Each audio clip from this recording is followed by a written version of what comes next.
BostonFreeRadio.com. Si ya saben cómo me pongo, ¿para qué me invitan?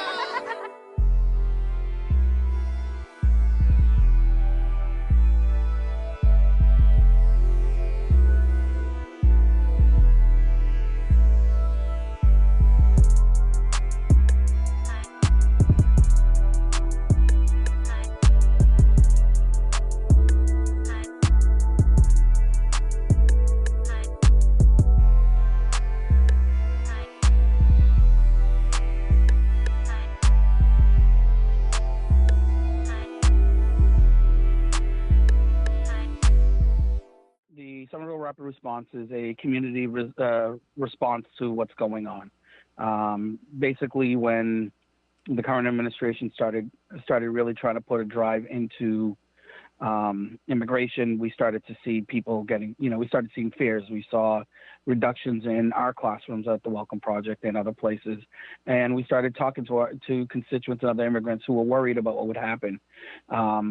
So the Welcome Project did begin this project, but the goal is that, and still is that it's always about the community, and it's a way the community can chime in and try to help their fellow neighbors who may want to know what activity ICE has going on in the community. Awesome. So in terms of how this works, there's a number. We're not going to read the number over the line at this moment, but so there's a number in which we get the reporter rate. And then there's a response community that gets to verify that rate. Is that correct? Right. So the way that it works is that you can call into a number, and basically once you call that number, you'll get a voicemail. You can leave you leave detailed information. If you'd like, you could leave a phone number, and somebody would get back to you fairly quickly. And then what will happen is once we take it in and we speak to you, we'll have it verified to make sure that it's not a hoax. And then from there, we will, if it's true that there is ICE activity still going on, we will notify the community of what's going on. And that's a text alert, which has a separate number if people want to join that number to just get the alerts of what's going on in their community. Awesome. And then this is meant to follow some sort of community. So is that the community alert, or is that the rapid response team that? That's the community alert. It's all part of the same thing. Okay. In terms of the rapid response team, can you expand on that? Because that's what I'm really fascinated about. Is how does one respond to something like this locally, and how do you go about doing it effectively when it comes to the discretion that's needed? Well, I think there's a couple of different things. I mean, the first thing, and the way that we've designed the Rapid Response Network to be, is to try to be as inclusive as possible. So we do look at policies and try to see how can we be friendlier, whether it be, locally in the city of Somerville, or even statewide, and sometimes naturally. So we kind of start working on some of them things, and then we prepare. And what we prepare for is not just if a raid did occur, we also prepare for other types of things, such as, if somebody goes in for recording and they're detained, what happens to their family? So we're always thinking about the family unit as a whole. Unfortunately, if somebody is detained, all we can do is, help them get a lawyer, make sure that their family knows what's going on. However, what happens in certain cases where, such as in the Jose Flores case, where the husband was detained and he was actually going to pick up money, and, he has wife and children, what happens to them? So we will work with the wife and child to try to, make sure that they're feeling safe, number one, and number two, making sure that they actually that they have food and other things like that. And like I said, in the Jose Flores case, he was going to pick up money. They were supposed to go food shopping. They had no food at the house. So he was detained. And, the wife was worried about not just him, but then also, providing food for their child. So we were able to make sure that she got the nourishment, the food for the weekend.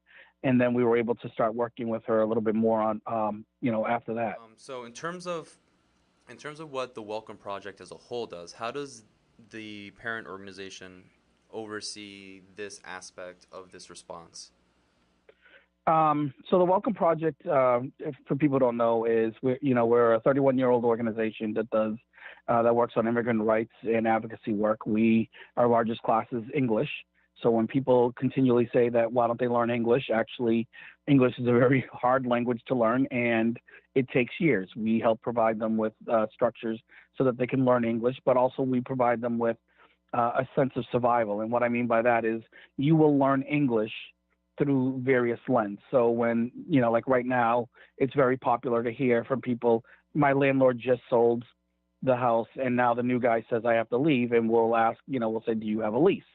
And, so we'll start now teaching people housing rights while learning English. So you'll learn English through the lens of housing rights. So, we also run youth program and other things. So how does this tie in? Well, it ties in because one, some of our constituents were worried. So they came to us and we talked, and they thought that this would be a great idea. So we began to put it together. However, we do work with other partners. We do work with other groups.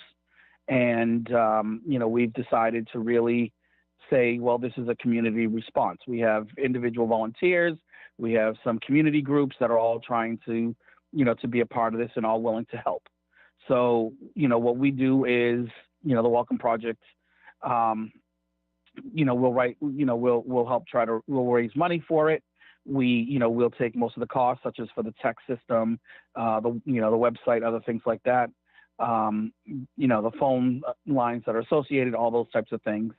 And, but we really let the community or the volunteers run the show. So they help us, they help design what do things like, what would happen in a raid. They're the ones who will help verify it. They're the ones who do all this.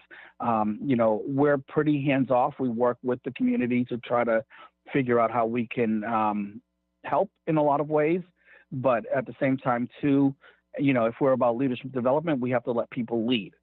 And that means, kind of taking a step back on things. We still hopefully have our guest, Benjamin Echeverria. Ben, are you still in?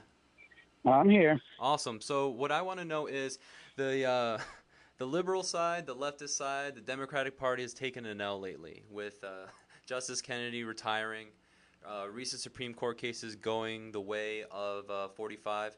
What do you think what are the next steps? Like, what are some concrete ways for people who maybe they're resisting Donald Trump from the right, they're resisting them from the left, from the center of right, from the center of left, even from the center? It's quite clear that President 45 seems to be winning, at least on his terms. Well, I think the first thing is Justice Kennedy was not as liberal as a lot of people think. Especially over the last 2 years, there was a great diagram, and I think it was Vox that had put it out, that basically showed all his rulings and where they stand, left, center, or right. And traditionally and always, he has pretty much favored cases, had always taken a conservative stance, except on a very few issues, such as abortion and gender rights for the most part. However, other cases he's been generally to the right. I think his retiring will be probably the fuel of the midterm elections. This is probably one of the best things for the right, because I think a lot of people have been turned off by 45, and this will fuel them to want to vote within the midterm elections for conservative Senate to force another conservative on there. So that's the main fear. I do think like what the Democrats and others have to do is, we have to push candidates. And, the problem I think is that Democrats have lost who they are in a lot of ways. One of the things, and I'll speak as an individual, not as not representing my organization for a second. One of the things that I've done in my personal life is I belong to the Latino Democratic Caucus. And one of the things that I did in there was, when we were trying to figure out what our party platform looked like, I started looking at national convention platforms of the Dems in the 60s and 70s. And they were far more radical than, anything that Democrats were trying to push today. And, and I mean, a lot of the stuff had to do with workers' rights. I don't think we necessarily, we fight for things like, $15 minimum wage, when we should be fighting for stronger unions. We should be fighting for, Just being able to have, the rights to work over and over again. I mean, I think we've stripped those, even like free speech rights, and we haven't done much on them. I think, we worry too much about what the business world will say versus really working with the people. I think the strategy now is we have to, the Dems have to take a look at themselves, realize who's voting for them, and really start to support an agenda that's much more diverse and, quote unquote, progressive. We have to take up, minimum wages across the country. We have to take up fights against, the destruction of unions, and probably pushing for laws that will help overturn the Janus ruling. I'm quite fascinated with just like my perception of a lack of strategy. And that's the thing that I find with them is that even if I don't even know what their strategy is for like low-hanging policy, the floor shifting beneath all of us, what do you think, just as an activist, how does one really begin to approach common issues, table issues, personal issues, things that require not only political activists, but like would probably need to bring over civic organizations, maybe even the Chamber of Commerce, something that requires like such a coalition to bring local change that could be lasting, as opposed to something which I think the Democrats is that they often reach high, and then when they don't reach it, they fall far.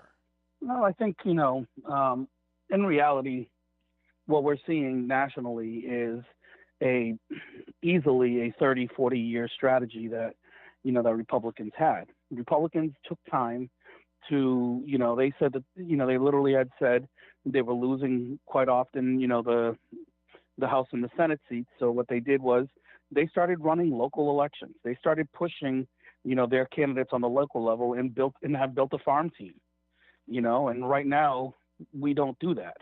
Even in, Massachusetts, we have a Republican governor, and a lot of that has to do with the fact that we don't do well in building farm teams. We don't do well in, in strategizing and creating a platform that actually speaks to everyone's minds and everyone's worries. And the Dems have become very top down as opposed to, down up, which is what they've historically have been.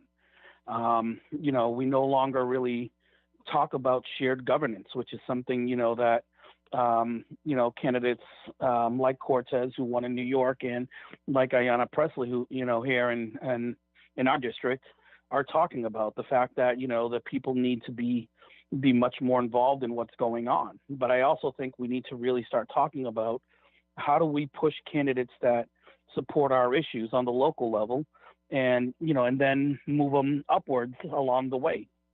And we need to be doing that, not in, quote, liberal Massachusetts, although I'm not sure how liberal we are, but we need to be doing that in Texas. We need to be doing that in Kansas, and, in Kentucky and all these other places, not just here in Massachusetts.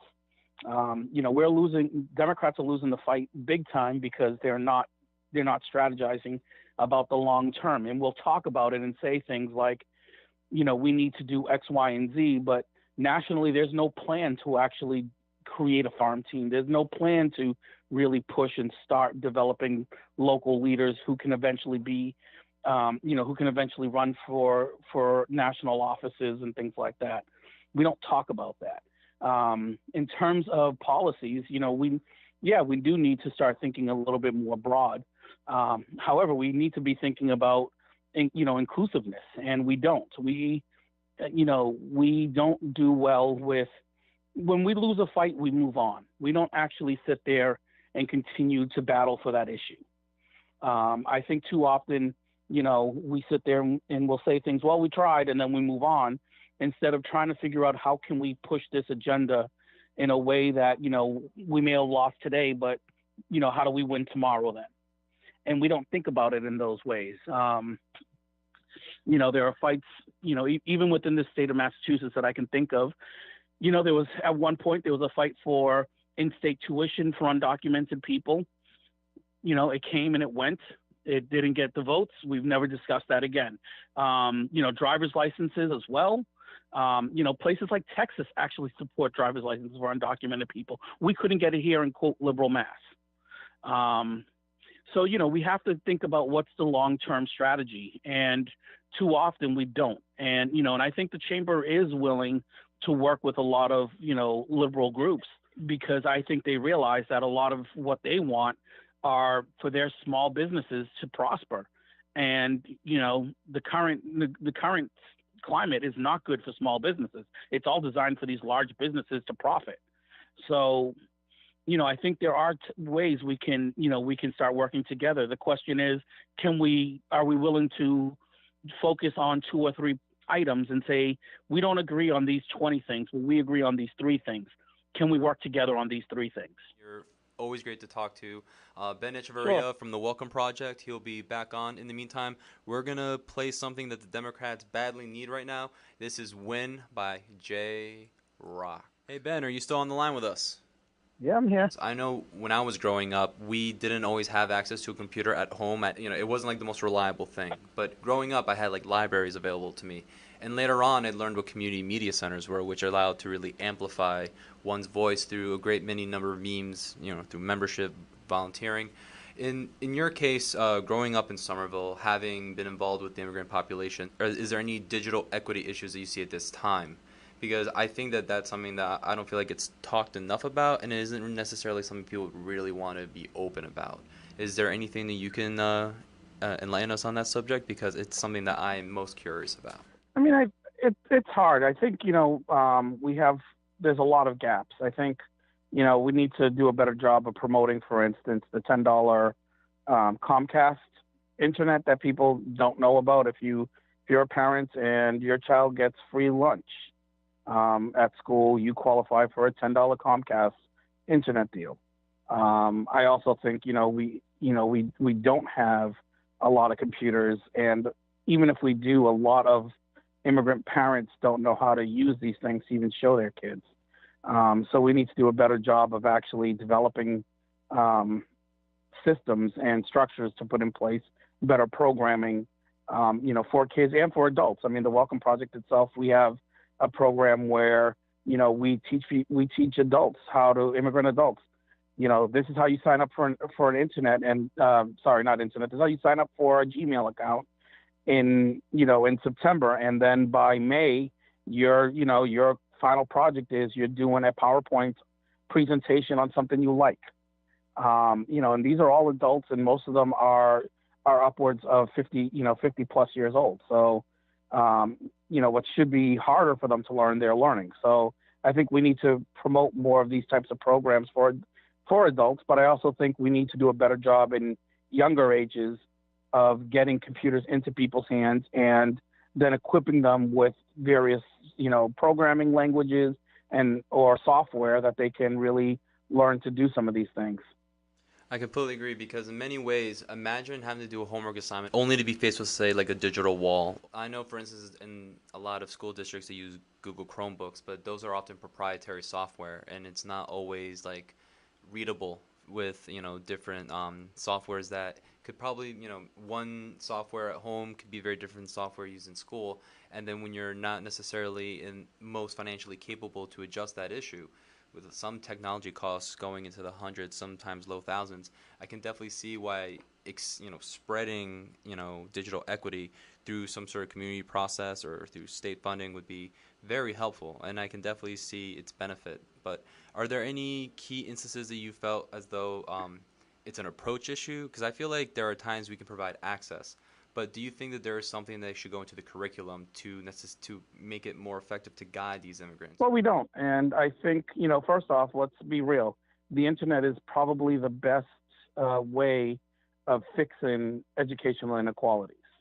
But it becomes it's still a very have and have not thing. It's not just, and now with net neutrality gone, it's even going to be worse. Because the haves are going to be able to stream a lot of educational programming, even things like things that are on YouTube, for instance. They'll be able to stream them at faster rates. Whereas, if you don't have the means, you're not going to be able to stream things that like videos and other things that are educational. I also think you're right in the sense that we don't do a great job of having more diversity within the internet here in Boston and in other areas where where we can have concepts and education and other things in other languages to show people and to use it. I also think this our school system is moving in that direction. I think upgrading to the whiteboards was one of the first great steps. I think we need to continue to add more educational achievements, including the possibility of buying kids a computer or some sort or an iPad or whatever, so that we can actually have better programming in other languages for students. I'd like to thank our guest, Executive Director of the Welcome Project, Benjamin Echeverria. Ben, thank you so much for coming on. Thanks. Awesome. Anytime.